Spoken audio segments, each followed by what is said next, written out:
Hello, welcome to Stageworthy. I'm Phil Rickaby, the host and producer of this podcast. Stageworthy is Canada's theatre podcast, and on this podcast, I talk to theatre makers of all kinds, from directors to actors to stage managers, playwrights, producers, and more. If they make theatre, I'm talking to them. Some of the people I talk to are household names, and others I really think you should get to know. I only have 2 more episodes after this one this year, and then I'm going to take a 2-week break, and I'll be back in the new year with new episodes. And I will get to my guest this week in just a second, but I'll remind you, stick around to the end of the episode and I will tell you about next week's guest. This week, my guest is Kanika Ambrose. Kanika is having an incredible year. If you recall my episode where I talked with Diane Bridge from Black Theatre Worksho in Montreal, they're producing her play, Our Place. Her play, The Christmas Market, is on at Crows, and her newest play, Moonlight Schooner, is on now at Canadian Stage at co-production with Tarragon and Necessary Angel Theatre. And you can see that at the Berkeley Street Theatre right now. So remember, keep listening to the end of the episode and I'll tell you about next week's guest. But right now, here is my conversation with Kanika.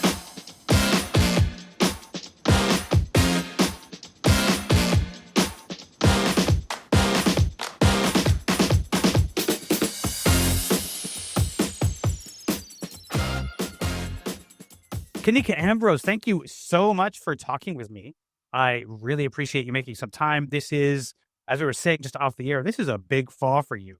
You have the Christmas Market at Crows, Moonlight Schooner at Canadian Stage. You have your play, Our Place, at the Black Theatre Worksho in Montreal. That's 3 shows are basically happening at once. How does that feel as a Canadian playwright to have that kind of saturation? It's definitely been filled with anticipation, a little anxiety. How do I prepare myself and my family for all of that? We're in the thick of it for sure, but it's not unexpected. I think things are going as well as they can be. Everybody's healthy and unhealthy and holding up, and that's all I can ask for. Yeah. Could you tell me about Moonlight Schooner? Yeah, Moonlight Schooner it's set in the 50s. It's set in 1958, but in no way is it a period piece. It's very alive. It's written as if it were today. Characters are lively, but it's about 3 sailors who get stranded on the island of St. Kitts during a May Day parade, and they get up to some fun and some complications under the subject of imperialism. Yeah, so that's kind of it in a nutshell. There's also a female character involved. All of their activities happen in her house. Yeah. Where did the inspiration, where did this play come from as far as like your writing of it? It takes place in the Windrush generation, it affected my family because my grandfather went to England at this time. So it's had a huge impact on our lives and to this day. And some other questions I had about family members and our history around that time. So it was an excavation of questions that I had about my family tree, and then also a book of poems by Derek Walcott called The Star Apple Kingdom. And it's about these sailors that go on an epic adventure. And I had just had my first son, so I was very intrigued by like a big epic story for Black Caribbean men because I wanted to create something for my son. And then it ended up being something entirely different that's not for him at all.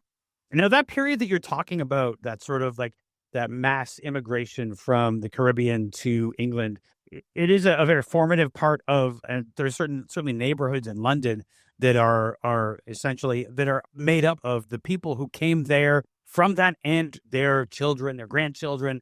And it's sort of a suddenly picking up or having people come from the Caribbean to a cold, wet spot and to do work that I guess nobody else wanted to do. Very formative for a lot of people and a lot of generations of Black English citizens. It obviously affected you and your family. What did you learn without, I mean, obviously this affects the play, but what did you learn that really informed this play? I won't get into the specifics of it because, as I said, it will spoil the play a little bit. But I was curious about why my grandfather left. He left a family of 9 children and a wife back home, and that caused complications in their lives that resonate to today. And I had a wonderful relationship with him, but it was more complicated for other people in the family. And I was like, he's a really good guy. Like, why did he do that? Because it just caused so many complications. And so that was my questioning, is like, why would you make the choice to leave your entire family and go and then, not reunite with them? So I guess it was like questions around that was part of what informed that. You're known for your language, the language that you use. A lot of the people who've reviewed your work talk about the beauty of the language that you put into your plays. Migration and migrant women also feature in our place in the Christmas market. So the movement, the migration of Caribbean women and Caribbean people is a big part of the work that you're doing. It's almost because a lot of these plays deal with migration. Do they form a piece of a whole? Do they feel related to you, or do they feel very different?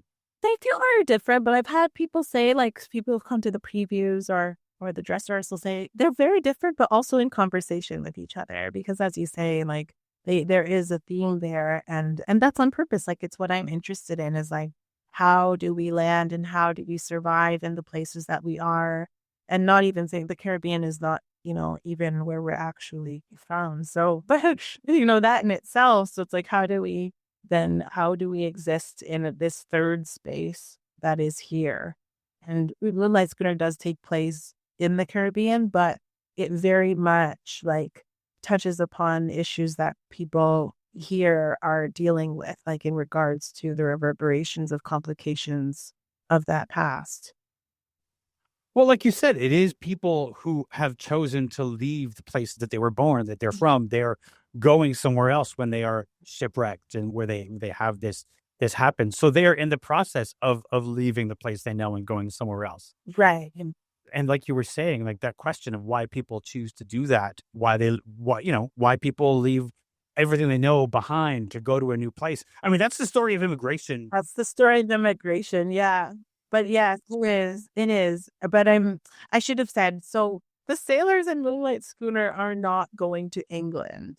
England is in the background of the whole thing. Like they talk about it. Some have relatives that gone. They aspire to go there, but they can't. They're kind of bottom of the barrel guys. They're not the ones going to England. But it's, the looming imperialism and the desire to go and what that would mean for them is kind of the backbone of that. They're actually merchant sailors, so they're doing something completely different. Completely different. Yeah. I was mentioning earlier the language that you put into your plays, the layered speech and the rhythms and idioms and the distinct voices of the characters. And a writer having a distinct voice is one of those things that everybody says a writer should know their voice. They should have a voice. How did you develop your distinct voice? Good question. I guess listening was one of them. I am not Caribbean born. I was one of the first people in my family to be born in the country, the only person in my immediate family born in Canada. And my parents were very involved in culture. And so I felt like I was very much immersed in Caribbean culture from a very young age. And I've been surrounded by Caribbean culture and Caribbean people my whole life because my parents made it such a big part of my upbringing. And also I grew up partially in Scarborough. So I listened a lot and I had questions that I could ask or people wouldn't answer. And so I came to my own conclusions, and this was my way of working through it, I guess. And how else did I develop the voice? As a teen, as a young artist, I was seeing a lot of plays. I watched a lot of plays. I read a lot of plays. I, just really honed in on what appealed to me and kind of what I practice, listening and practice and watching. And I think all of that contributed to it. Now, in Moonlight Schooner, addresses colonial violence against Black people, the Windrush generation, as you mentioned. How much you mentioned that it's not a history piece; it's speaking to now. Right. It is set in the 50s, but it's not a period piece. But how much research did you do into the Windrush generation in that period, or is it just what you learned about your family specifically that informed the piece? I did quite a bit of research. I started with as I said, the poem, the book of poems, The Starapple Kingdom, and a lot of what the writer Derek Walcott, he had a lot of references in there. And I was like, okay, what's that? I don't quite understand that. And so that started the spiral of research, was like really trying to understand what he was pointing at and the struggles of the men that he was talking about. Lots of books, lots of conversations. I I spent some time in Dominica where my family's from, oh my goodness, last year, and tried to just excavate and ask a lot of questions. So there was, the physical, like, book research, and then there was the oral research as well. When you were like where your parents were from and you were, asking questions and learning, were people forthcoming with answers to your questions, or did you have to read into their subtext? Yeah, I mean, people also had like memory loss. Like the people who are actually alive, who that were part of that generation are in the 80s and 90s. I'm like, they were sometimes telling their own stories that weren't really what I was asking. But I'm like, okay, I'll just take what I need from this. But yeah, certain things that I was asking questions about, I was like, okay, there's some hesitation here, or there's some judgment here. And I could kind of like, it helped to inform the characters, because I could really start to understand, okay, these are some of the mindsets that might have been prominent in this time, and here might be the reasons why. So a lot of sort of excavation of like for your own invention to figure out what the motivations might be. Yeah, like I had to really, even the mindset. So like, how do it's hard to kind of like dance around what the thing is about, but a lot of it had to do with like, what was the mindset of the people at the time, men, women, like, well, that caused certain things to be okay, certain things that aren't okay now. Why were they okay with this community at this time? And so, I had to kind of read into what people were saying. And I'd be like, okay, their attitude around this is kind of messed up. But why is that? What caused it?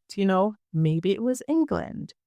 And without saying too much, I'm really trying to I hope that this is actually useful and making sense. It's always difficult. It's always difficult to know how much to say, how much not to say. It is one of those questions, like how much can we say about a play without spoiling it too much? Yeah. Yeah. This one's tricky because it also is poetic. Like there's a very large poetic component, like following from the book that I use as inspiration. So it is hard to speak about because a lot of it is in imagery. We've mentioned that the play is set in it's based in this period, but speaking to now, what do you hope that audiences take away from this play? I felt, as I alluded to, there's some complex conversations in the piece, and conversations that I feel are not unique to me. I feel like it's quite prominent. Some of the issues are quite prominent, but people don't speak about them. Much like our place, like they're issues. I'm like, okay, guys, like this is something that's rampant in our community, but nobody talks about it because it's kind of like taboo.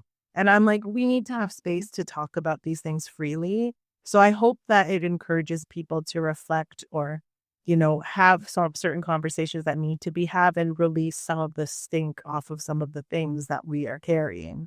We spend a lot of time not talking about important things. And this is like, generally, it's a very Canadian thing to not talk about important things and sort of, assume they're going to be fine because we're not talking about them. It doesn't really do any good. But I think that's what theater gives us the opportunity to do, to like have the conversation and let the audience sort of have that conversation and deal with the aftermath of having that conversation.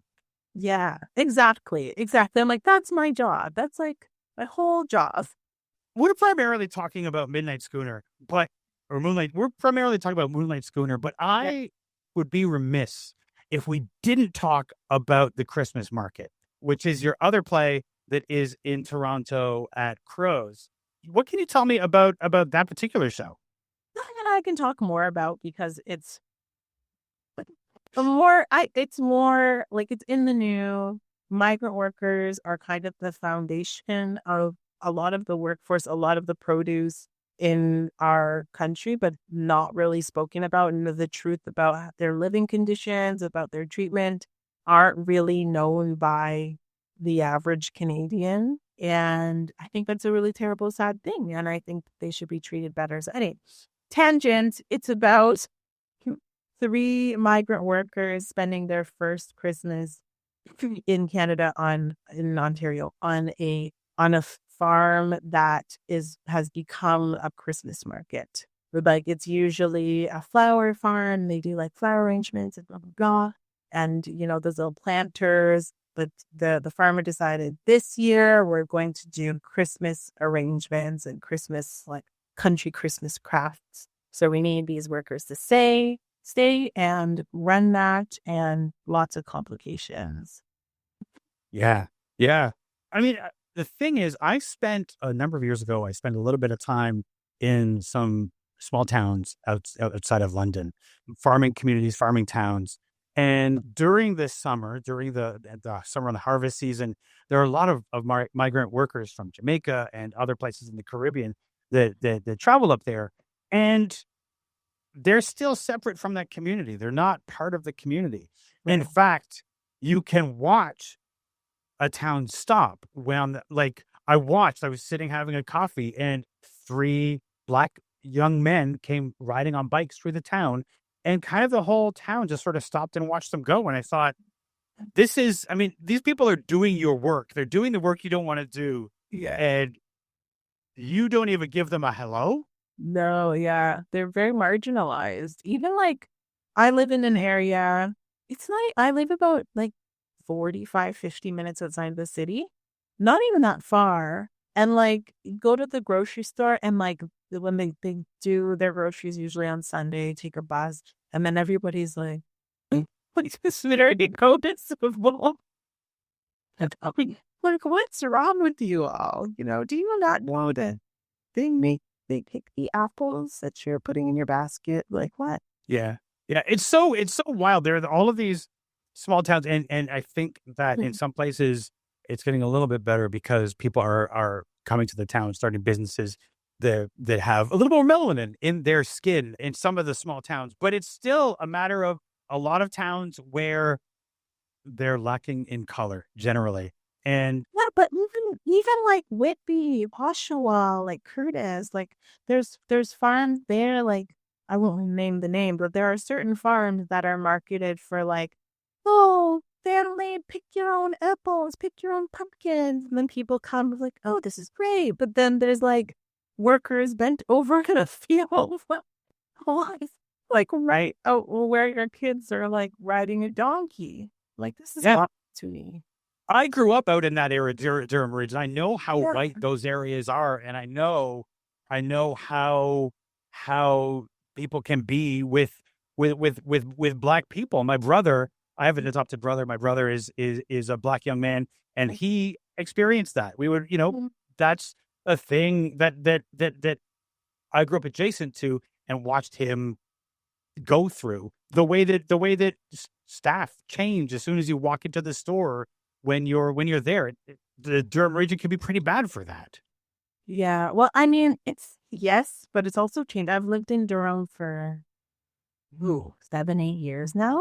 Yeah. And, right now it feels like it's basically Scarborough. This really part. I was I thought I left Scarborough, but no, we're right here. My son got his school pictures and there are 3 white kids in the class of 15. So, I'm okay, things are a little different, but yeah, you can still see it in some pockets for sure. It's not completely eradicated. No, but I mean, when I was growing up there, this is I'm an old man. It was in the 80s. Things were not the way they are now, but. Well, I can imagine. I also, I said, I partially grew up in Scarborough because I lived in Curtis for a bit, and this was in the 90s, and definitely a different place. Absolutely. But, as I was saying earlier, these things change, people move. And I love when I hear that the class is not all white people now. There's people from all over, which is my favorite thing about Canada. You've mentioned your son a couple of times, and I want to ask about how motherhood has affected or changed your writing. Oh, it's changed and affected everything. In a lot of ways, it's a gift. As it used to take me a lot longer to write things and to get to the point and figure out what I wanted to do. And it made me just be like, I'm really short on time. I don't have time to second guess myself. I'm like very sure of myself now. And I write with assurance. I write with clarity. I'm able to, like, in the early days when you're nursing and not getting much sleep, like, I'm able to use those moments to process things and work through things, or if I'm out for a walk and processing, and then I'm able to just get to what I need to do. So it's taught me how to be efficient and that I'm stronger than I think and have more capacity than I think. I think that's a major way. Yeah. I mean, obviously, like, motherhood takes a bit more time than writing, or it needs must when there's a young child. What points of the day do you find the time to write? I have two sons. One is 2 years old. Oh my God, he's not 2 years old yet. He's almost 2 years old. And then one is 4. So they're both now they are in daycare and school. So I have a routine of writing when they're in daycare and school. But before that, I would do it at nap time in the night, whenever somebody could come over and watch them for a bit, whenever I could. So, and that was the bulk of it, because my first son was born in the pandemic. So he didn't get into daycare until he was 2.5. So all of those years to figure out how to write it in that home. You would have to. There's no other option. I want to tangent this. It's a conversation. I'm going to go on a tangent here. As the mother of a child that was born in the pandemic and didn't get into daycare for a number of years until after the pandemic. Yeah. What has surprised you about what might be different with a child that didn't have as much socialization with other kids as a really young baby? I'm not sure if it's just his personality or if it would have been any different. He's extremely smart. He asks a lot of questions. He catches on to things very quick, but he is more shy than my other child. And I'm not sure if that's just their personalities, because since he was born, he was quite a temperamental person, and the other one was just more amenable. So I just don't know. I unless I had like 2 that I could have like sent one to somewhere else more than one in that pandemic, but it wouldn't. It's hard to tell. Yeah.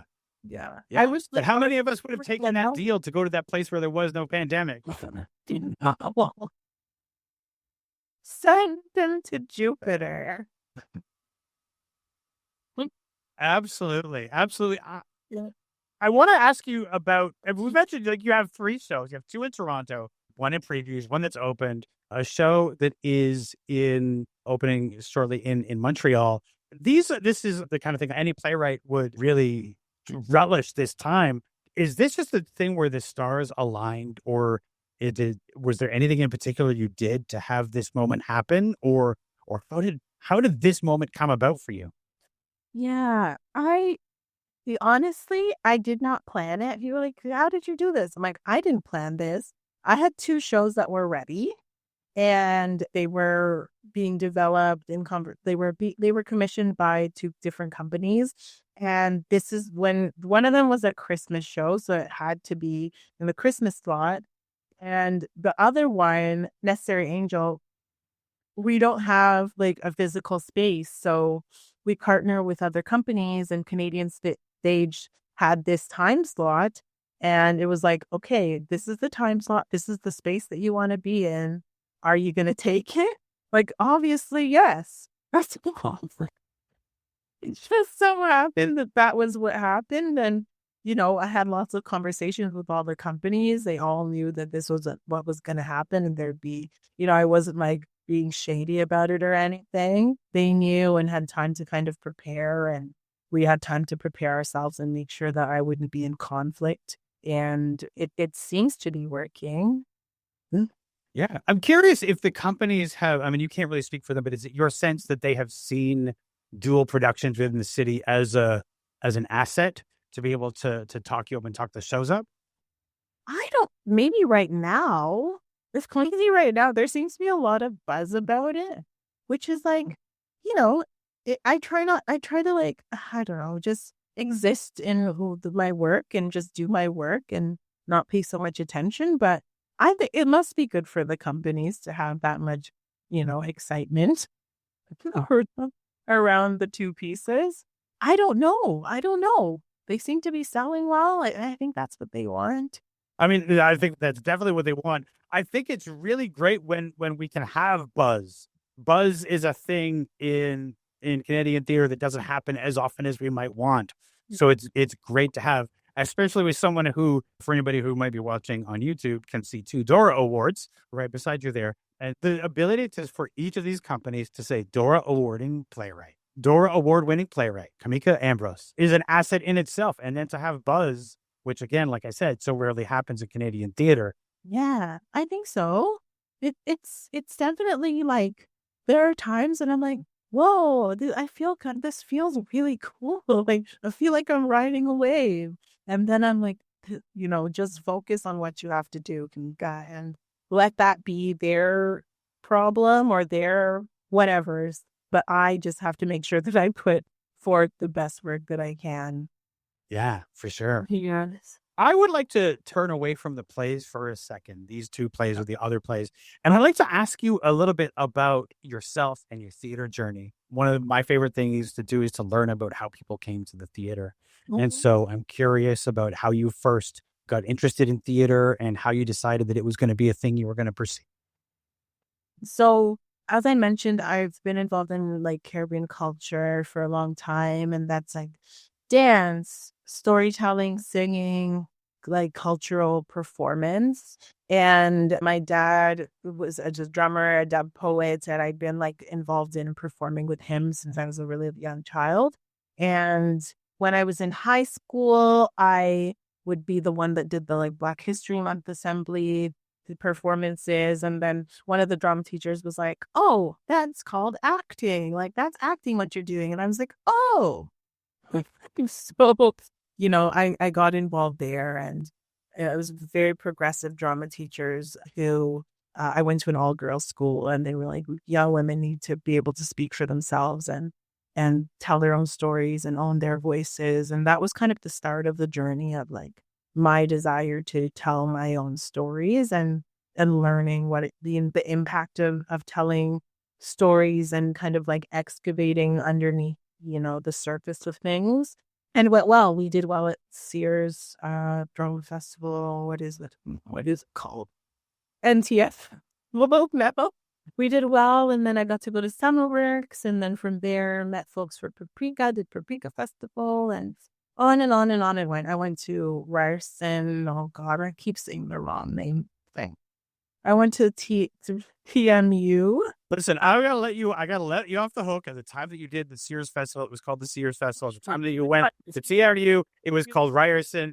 And we're working hard to change the name in our minds, but I know it's what you did when you were defaulting to the wrong thing that it was. It was wrong that it was called that, but it was called that at the time.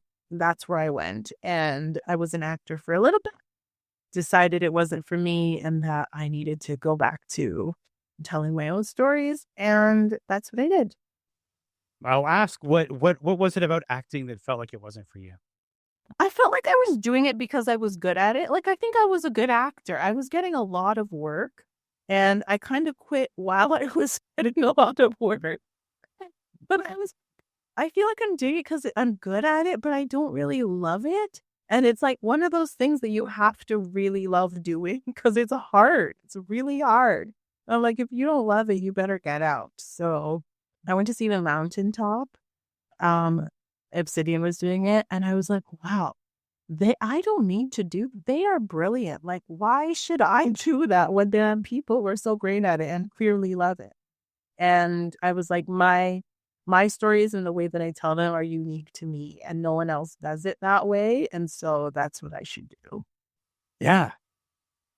So when you decided to go back to telling your own stories, was it plays that were the thing that you wanted to do, or did you consider prose or novels or anything like that?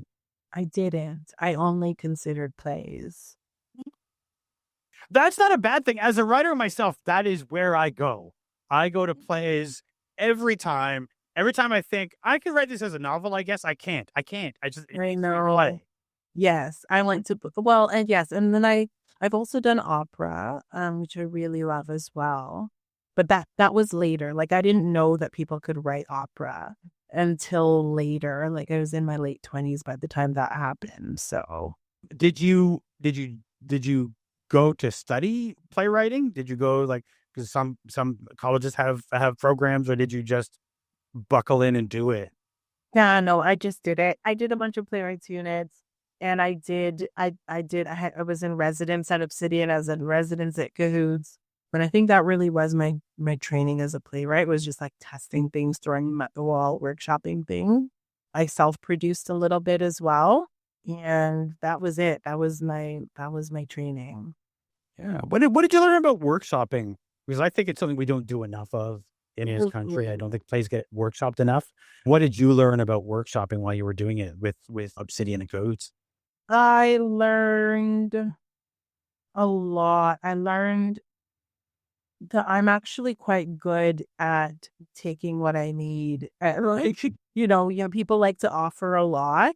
And like, there's always the questions and, people talk and my mind picks out what I need from it and is very good at getting rid of what I don't or forming it into something else. So I find it it's useful for inspiration that's kind of indirect, or, it's useful for sparking new ideas or hearing something in a different way that opens something up in a way that it wouldn't have if it didn't happen. So I find it really useful. And like, as I said, like as someone who trained as an actor, I often hear the voices I'll read them out dramatically, so the only voice I have in my head is my own.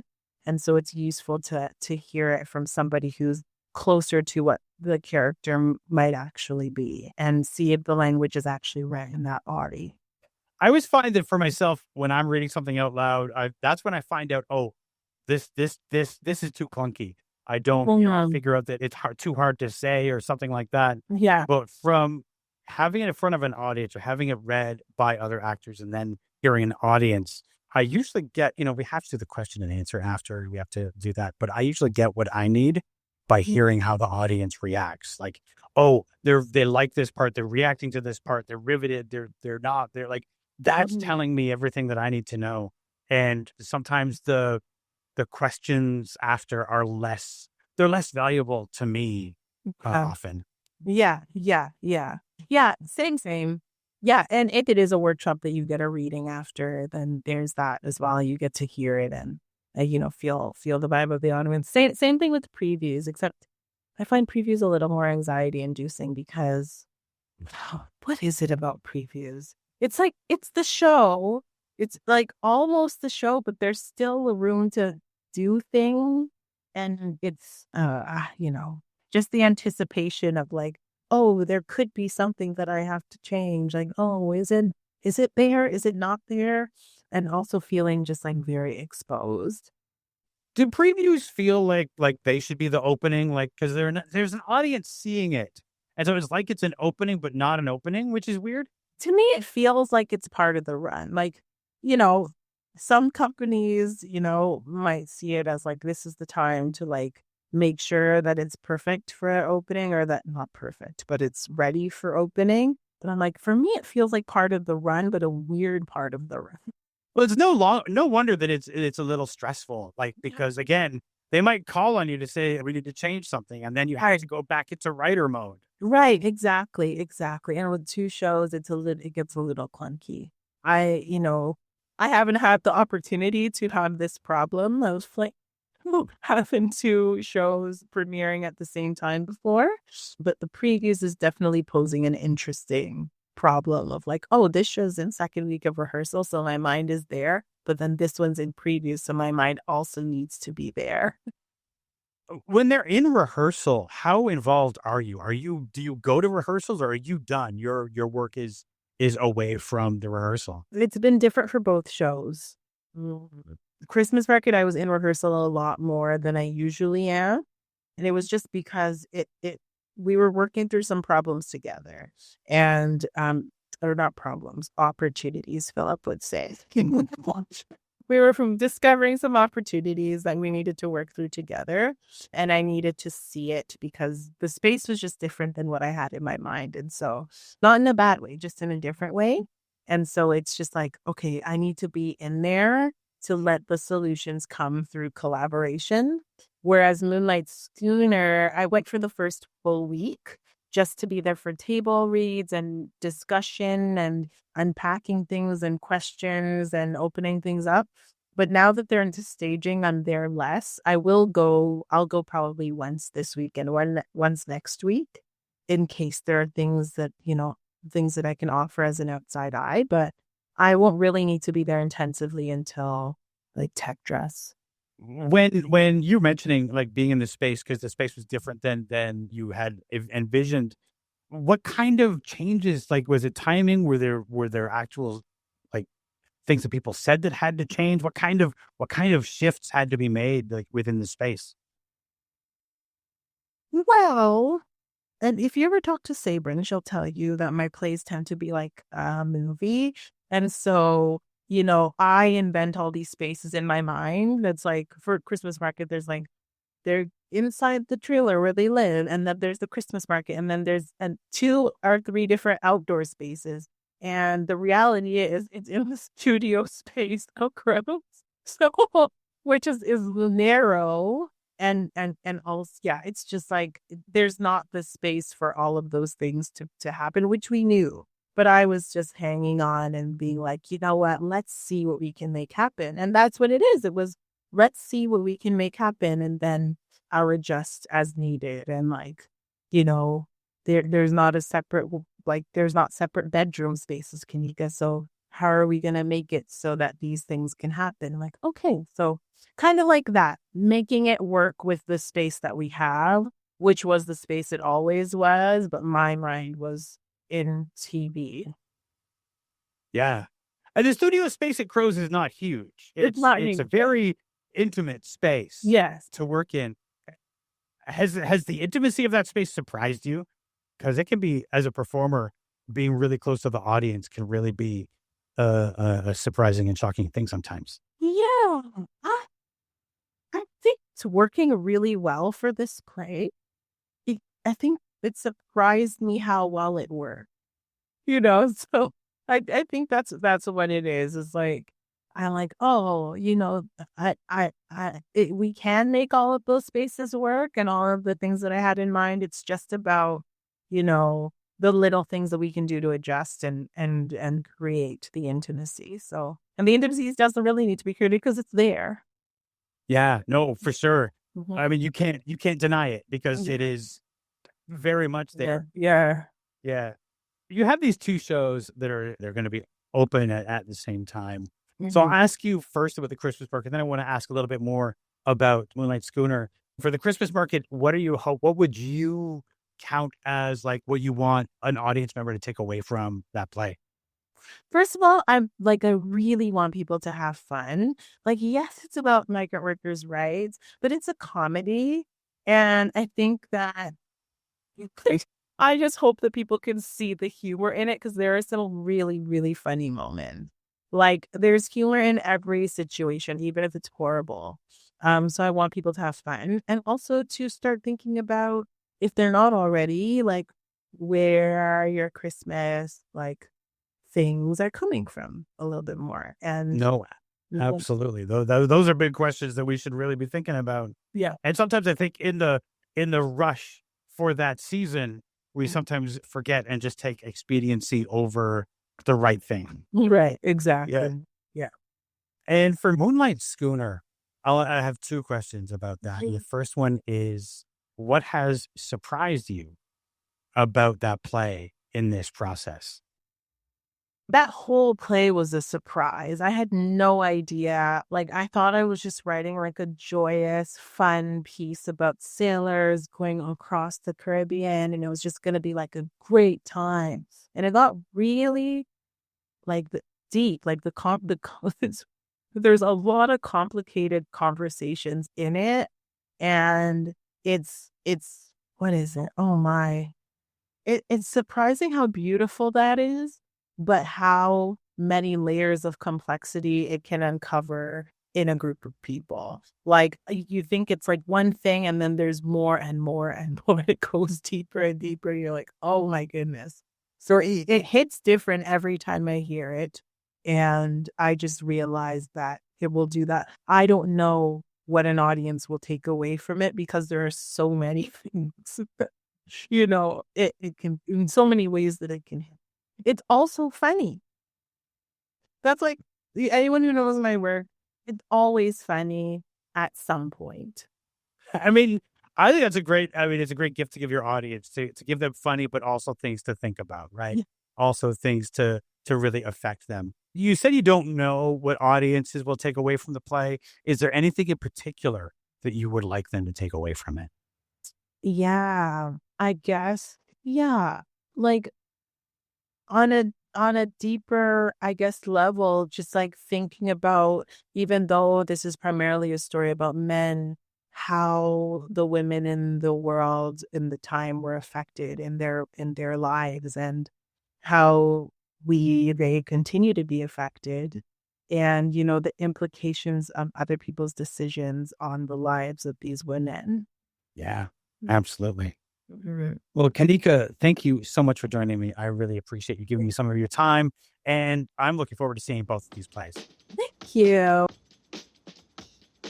Thank you so much for sticking to the end. If you're watching on YouTube, make sure that you like this episode. Leave a comment. I'd love to hear from you in the comments. And also, if you haven't already, hit the subscribe button, because hit the subscribe button and that little bell icon so that every time I drop an episode, you'll get a notification that a new episode is available. If you're listening to the audio version of the podcast, make sure that you are subscribed on your favorite podcast app. Just search for Stageworthy and hit the follow button. And that way, every time a new episode comes out, it will download directly to your device. It's important for me to mention my Patreon. Patreon is how I'm able to produce this show. The people who've backed me on Patreon, my patrons, are the reason that I can do this show. It costs money to put out a podcast. Even though it's available to you for free, there's no charge to listen, it costs money for me to make. And so if you would like to be part of the making of this show, because that's what you would be if you back this show, just go to patreon.com/stageworthy and become a patron. There are multiple really affordable levels of patronship available there. And if you're a patron, you'll get early access to episodes. We'll talk about some interesting theater issues. And the more people who join, the more I can actually offer as perks for people who back.